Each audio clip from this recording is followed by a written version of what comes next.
On August 23, 1939, the world watched in astonishment. Two bitter ideological enemies, Nazi Germany and the Soviet Union, signed a non-aggression pact. This pact, known as the Molotov-Ribbentrop Pact, shocked the world. It seemed impossible that these two powers, with their diametrically opposed ideologies, could find common ground. Yet there they were, shaking hands and promising peace. This uneasy alliance would have devastating consequences for Europe and the world. The signing of the pact sent shockwaves through the international community. It was a betrayal of everything the Western powers believed in. The Western nations, who had been wary of both regimes, were now faced with a new and unpredictable threat. The pact was a sign of the times. It was a clear indication that the world was on the brink of a massive upheaval. It showed that the old order was crumbling and that a new, more dangerous world was emerging. The balance of power was shifting in ways that were hard to predict.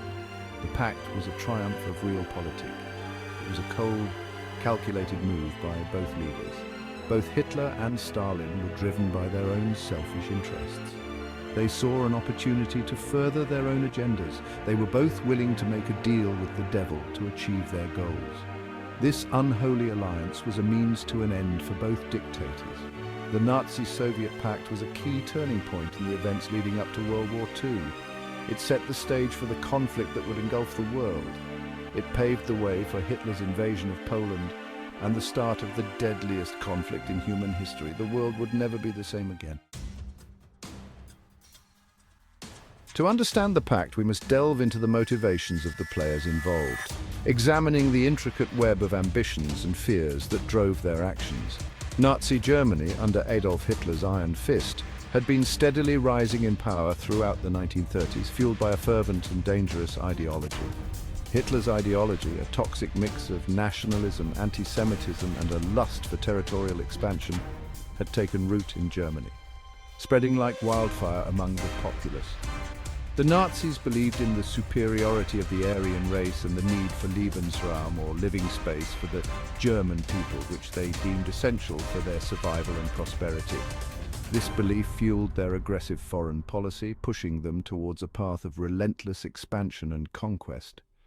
They aimed to conquer territory in Eastern Europe, particularly in the Soviet Union, which they viewed as a land ripe for exploitation and colonization. The Treaty of Versailles, signed after Germany's defeat in World War I, had imposed harsh restrictions on Germany's military and territorial ambitions, leaving the nation humiliated and resentful.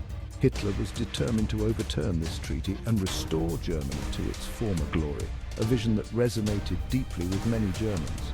He rearmed Germany, defied the Treaty of Versailles, and annexed Austria in 1938. Showcasing his bold defiance of international norms. The Nazi regime was a totalitarian state that ruthlessly suppressed any opposition, using fear and propaganda to maintain control.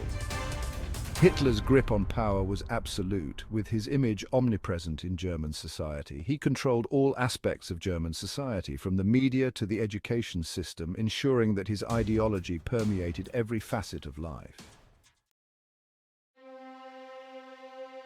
On the other side of the equation stood the Soviet Union, a nation forged in revolution, born out of the chaos and turmoil of the early 20th century, and ruled by the iron will of Joseph Stalin, a man whose name would become synonymous with absolute power and control.